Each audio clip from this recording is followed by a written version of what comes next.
Welcome back here inside of Progressive Dental. We're on 565 Hooper Road in Endwell, New York, one of 5 locations of Progressive Dental here in the Southern Tier, supporting student athletes, coaches, and the community, of course, as we're very happy to be here. Wake Up Call with Dan Tortora's product, Sonny D, which stands for Sonny Spira, and myself, Dan Tortora, and we are spotlighting Union Endicott Tigers football team. You just saw Coach Tom Bellino here with us, and now we have Rocco Spinelli, a running back and safety of the team. And we have Nick Faber, a linebacker of the team, who's wearing Yeezys. You can't see them right now, but they're here. And I didn't even get to notice it before Sonny said, "Are those Yeezys?" And then Sonny started dogging me about Drake. So anyways, Sonny, I will let you go first because I'm a man of compassion despite what you said of Drake. Oh, wow. All right. So welcome, guys. Senior year. Let's start right there. What is it? What are you thinking going into this is your last year in high school football? What are some of your thoughts? I mean, it's crazy because, I remember it doesn't feel like we're seniors, honestly. We talk about it all the time, but, this is the last however many weeks we got of high school football with these guys, the group that we're with. So, we're just going to go out there and give it our all, do what we can, and see how far we go. That's what my mindset is. I don't know about Nick's. Yeah, no, it's definitely crazy. It's I remember last year, last game of the season, it's I got one more year. And now that's last year, it's can't believe it. It just flew by. Yeah. Let me ask you this now. I'll ask you guys the same question. How long have you been playing? When did you start? And what do you like most about it? I've been playing flag football since I was 4 or 5, but tackle football since I was 8 or 7, in the Tigers youth, and then all the way up. So since I was 5 years old. And my most important thing, the thing I like most about it is just going out there and competing with the guys because I think I'm a competitive guy. I just like to win. That's basically it. Yeah, I started in 7th grade, so I haven't been playing all that long, but as soon as I started playing, I fell in love with the sport. It's especially playing defense, it's a rush. I could talk to you. I'll let you ask the next question, but I'm going to make a comment about Rocco because I was involved coaching him in basketball.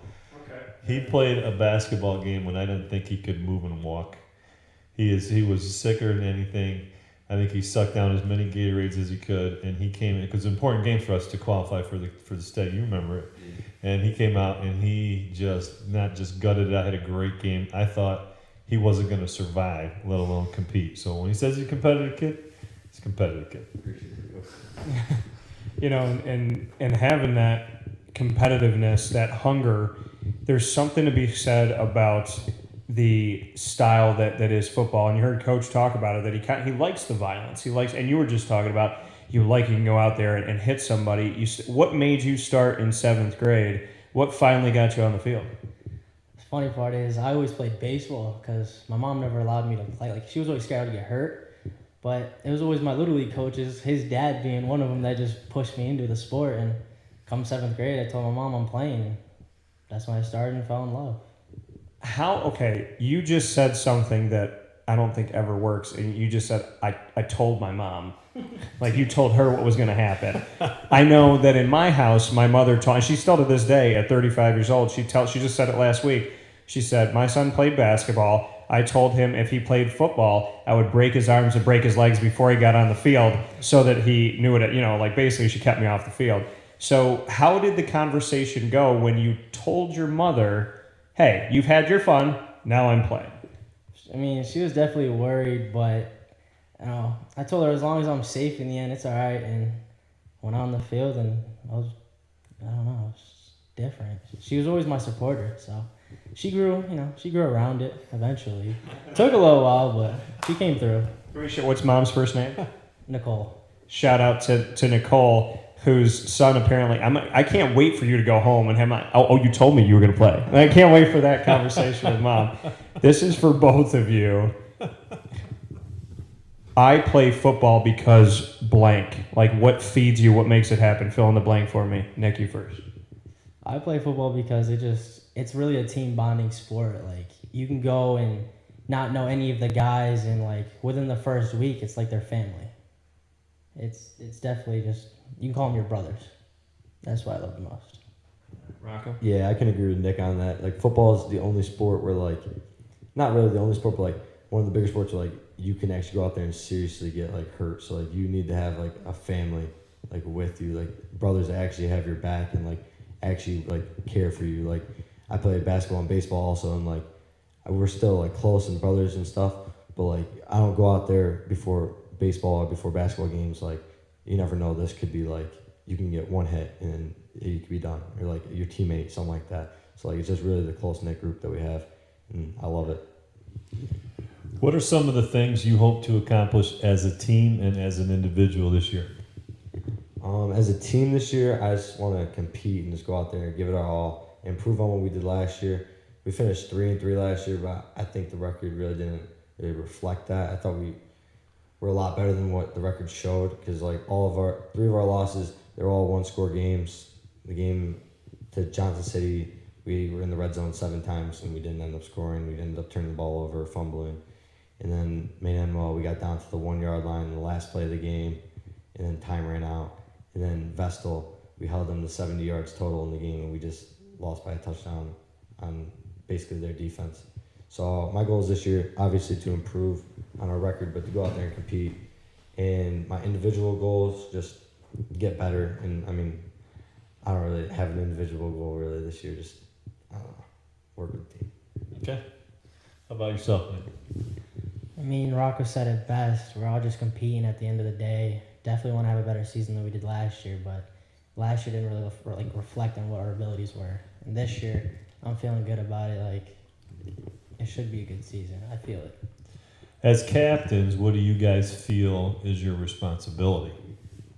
To make everyone go, like, harder. I mean, because everyone's, like, there's always going to be people that just, like dog, like, a few reps, like, not really, like, care, like, oh, I can go 100% on this rep, but, like, maybe on these 2, like, I'll take a play off or something like that. We just want to, like, get on them about that and, like, make sure everyone's giving their all because, like, we're out here giving our all for you guys. Just make sure everyone's going 100%. How about you, Nick? Yeah, no. So just keep team chemistry together, really, and make sure everyone's doing what they're supposed to do. And, like, a lot of the younger guys, make sure, they're not slacking off because they got more years of this and they got to get used to it. How do you build that chemistry? How do you create that and not only create it, but sustain the chemistry? I mean, we have team get-togethers and stuff and just hang out with each other. We have group chats. We're talking to each other daily. We see each other in school all the time. And, we're never fighting with each other. And, like, when we go out on the field, we compete. But after practice, it's like family, so. What are the best team bonding moments you've had, Rocco? I'd probably say, the pasta nights that we'll have pasta nights like Thursdays before games or Fridays before games, whatever day the game lands on, and we'll just go to who's ever hosting it. Normally it's a senior, and we'll just have pasta and everyone's just eating and we're all fooling around. We'll have like skit night, which is like our first pasta night of the year, and like we'll like make skits and jokes and stuff about like what happened in doubles that we had during the summer. So like it could be about anything. It could be about like other players. It could be about coaches. It's just fun, and like that's the best. That and the locker room. Like when we're in the locker room, music's playing and stuff. Everyone's getting hyped. Those are mine.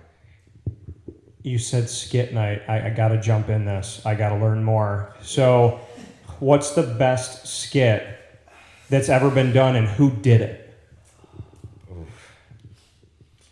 Honestly, it would be my sophomore year, I think, and it was our friend Andrew Rundle. I don't know. I think Coach Sonny knows Andrew Rundle, and he was our ball boy for our team, water boy, statistician for our team the past since I was a sophomore. So the past 2 years, he just graduated last year, and we were at our Adam Thomas's house. And he gets up there in front of everyone because the skit night we have the football team and cheerleaders there and everyone's there. He gets up there and he was imitating Coach Bellino about something he said during doubles. Like he said something like "I'll bite your face off" or something like that to one of the players, joking around. And Andrew went up there and said it, and everyone was just going crazy. And it was one of the best. It was a funny experience. He's a great kid. Andrew's a great kid. So I gotta ask Nick. I want to stay with this. Besides that skit. What was your favorite? Oh man, it's kind of hard to beat that one. That one was really good, but I don't really know if I have a favorite. I mean, everyone goes out there and they all just do their own, either about a player or a coach or something. It's just I enjoy them all, honestly. Does Andrew do the best impression of Coach or somebody else? Oh no, he definitely has it. Coach, did you know about this? They had skid night when I played. So Okay. it's always been around. So that's one of those nice traditions that just keep on going on from generation to generation. That's what makes UE special, I think. That's Okay, awesome. fair enough. Great stuff. All right, so if you guys, so this year one of the goals is to show some improvements and kind of maybe reach towards your potential. What are some of the big challenges you see ahead of you this year and you'd like to see happen? Big challenge. I mean, obviously there's some good teams out there, but I think biggest challenge is like within ourselves. I mean, because like it's all about like it's never really about them. Most of the time, it's normally about yourself. Like you can go out there, you can prep for. We have John City this upcoming week, but if we don't do our job, then really nothing's gonna happen. I mean, they can be whatever 5 stars. They can be horrible, but if we don't do our job and we don't do our game plan and we don't have our responsibilities done, then it doesn't matter. We're not going to go out there and win. Yeah, no, like you said, I mean, missing assignments and stuff that will hurt us in the long run. But like as long as we don't beat ourselves, we should be good. I mean, watch your film, do what you have to do. So it's more on you, and I like that because I mean that's the reality. You can't control the other side, but you can control your side. So I like that. That it doesn't matter if they're 5 stars or no stars, and to just take what you have, your game plan, and what you could do.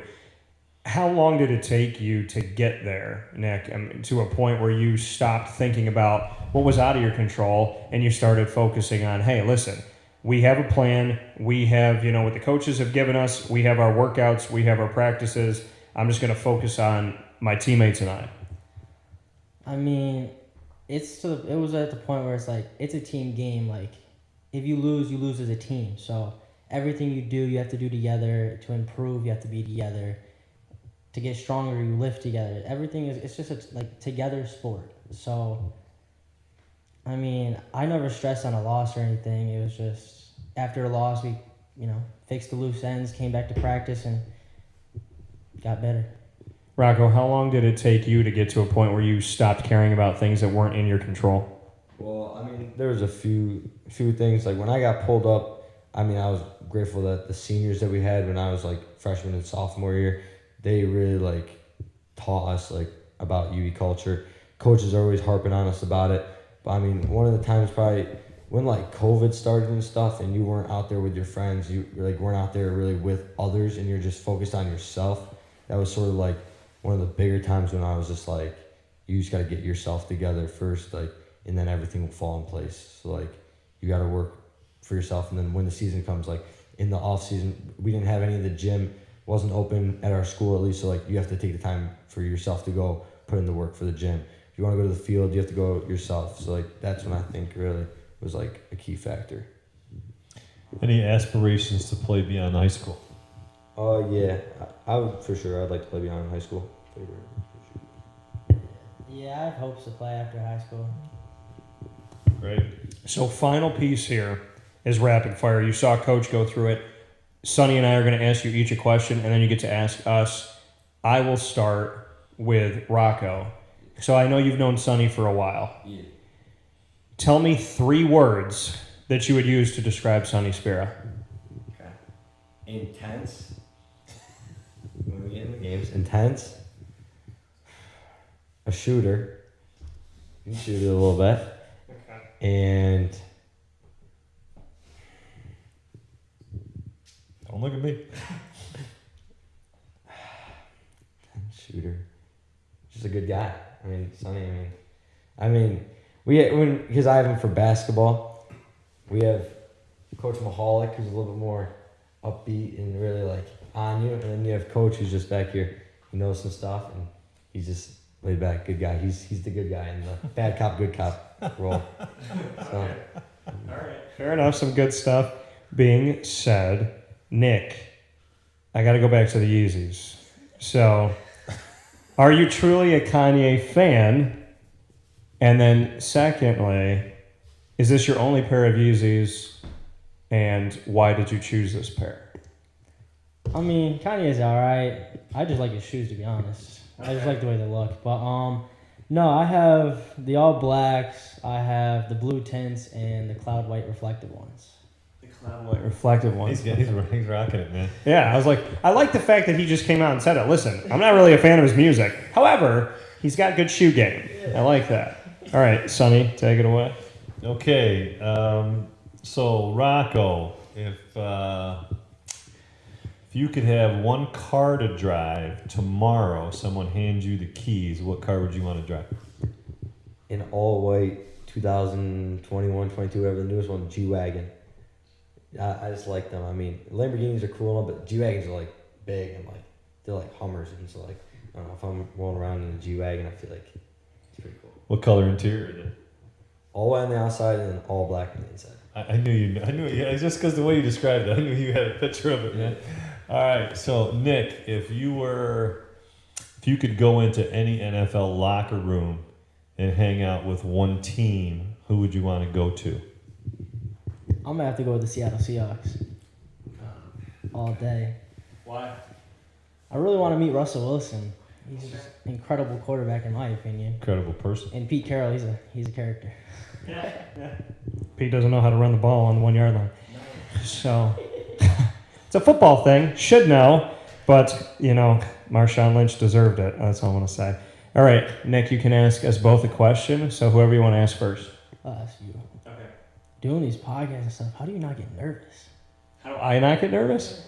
It's something, I don't think of this, and it's funny because when people get nervous and when you put a mic in front of somebody and they freeze, I don't know that world. I just never, I'm Italian and Hispanic, and so you talk in the family or you get, You get forgotten. passed over. Yeah, you get passed over. Like if you don't talk, like you don't eat that night. They forget that you're there. It's like Home Alone. It's like, oh, I didn't know Dan was there. He kept his mouth shut. So I don't know. I mean, I have always just loved bringing people together. And I think through telling stories, you can do that. And I don't know. I was one of those kids where if everybody was afraid to do it, I was going to sit in the front of the class. I was going to take them. Like, I want Jim Boeheim to know I'm there. So I'm either standing when he's looking, I'm usually right to his left, or I'm right in the front row. And I make that a point because I want them to know I'm there. I want to ask the questions, and I want to build a relationship. So how am I not afraid? I don't know, God put something in me. I'm just, if you put me on stage with 1 million people, I would feel it maybe for like 1, 2, 3, 4 stares. You hand me the microphone, it's dead. It's gone. That's what I would say. All right, what's your question for Sonny? You coach basketball and stuff. What made you want to get into coaching? That's a good question. I look back on it. I think probably the sport I played and the position I played. So in basketball, I was a point guard. In baseball, I was a pitcher. So to me, or shortstop, you that's your most control and most involved in the game. And I had, like Coach Molino talked about, I had phenomenal coaches at Union Endicott and at the youth levels, CYO, all through. And something in them, taught me the game and made me love it. And I just thought it's just paying it forward. It's a no-brainer. And I've been coaching since the moment I graduated college. I love it. All right, Rocco, you got a question for either one, whoever you want to ask first. All right. So, Sonny, I know you played at Syracuse, and I've seen the picture with you and MJ. Love that picture. Go ahead. Let's be real. What'd you do? I mean, stat line. You remember stat line? You lock him up. What was it? All right. I don't want to brag. Well, first let me start by saying we lost by, I think, 35 or 40, okay? But in the stat line, I had a pretty good stat line. I think I had 8 points and a couple rebounds and a couple steals, and I think I had a decent stat line, but we got blown out, so not a big deal. But I can also say, right, so when he's selling those Hanes underwear, right, he's thinking, that guy from Endicott shut me down, right? I like it. All right, Rocco, what's your question for me? You were talking to Coach Polino about how you were broadcasting basketball games. What was like your favorite that you've done, or like the biggest one that you've done, like the most, like the one that you remember the most? Oh wow. I would have to say that I'll never forget. It's funny we were talking about like the first and the last. I'll never forget the first, and I'll never forget the last. The first one was November 2003, and I was doing laundry. I didn't even know there was a game that night. My buddy Brandon was working on it. There was a guy that was supposed to show up that I guess has done the games before. And it was 12 minutes before game time. I was putting my last quarter in, and I had my hamper up on top of the washer, and he called me and he said, "Hey, what are you doing?" And I was like, "I'm doing laundry." Like, what are you talking? He's like, "Well, can you come down? The guy's not here. It's 12 minutes before the game. I know that you always wanted to do this. You said that. So do you want to come do it now?" I didn't know anybody on either team. I didn't know any pronunciation. I don't know what happened to my laundry still to this day because I left and I booked it and I ran to the gym and I went in there and I did the game by myself. And after that, they said, "Hey, it was funny. We got some calls. It was good. You had a great time. We want to do it on video and audio. Can you come back?" And I never left it. And then until I had to when I graduated. So I'll remember the first. And the last, I can't tell you who we played. I think it was Gwendid Mercy at Marywood. I can't tell you what the score was, but I was like in this mode of like, I can't leave this. So I just couldn't think about it. It was just kind of breaking my heart. So I don't remember a ton from that day because I wanted to remember everything and I wanted every moment that I feel like I was just kind of numb because, how do you say, I can't even say goodbye. I'm like, how do you say see you later? It was a hard thing for me to do. 2003, you know what happened that winter? Yeah. And you know who chose them to win? When Syracuse won the match. two people I just want to remind you. Two people at my high school picked Syracuse. Two of us. We got laughed at for weeks. And then when they won and everybody's in the cafeteria high-fiving, I went through there and I had everybody's bracket in my book bag. I was like, because, when you're Italian, you're obviously the guy taking all the brackets and getting all the bets together. So I put them on the table and I said, "What does that one say? Kentucky, Duke, Ohio State. Y'all need to shut your mouths because me and this dude picked Syracuse." And that was it. Because nobody was showing us love. "Oh, yeah, okay, Dan, you knew they were going to win." And I said I'd shave my hair really low. And still to this day, I keep it really, really short in hopes that they'll do it again. Yeah, could happen. So, Sonny Spira, myself, Dan Tortora, Sonny and D, thank you to everybody that watched and listened, and thank you to all the kind compliments that we have here of people saying that they appreciate the fact that we put a spotlight on the Southern Tier, Section 4, and, of course, Union Endicott. So, for Rocco Spinelli, as well as Nick Faber, Sonny Spira, myself, Dan Tortora, from Progressive Dental, thank you so much, and a shout-out to Tom Bellino and to the Union Endicott football team. Thank you, gentlemen. We appreciate it. Good luck, fellas. Good luck. Go out and see those games and support these young men in our community. We'll talk with you soon.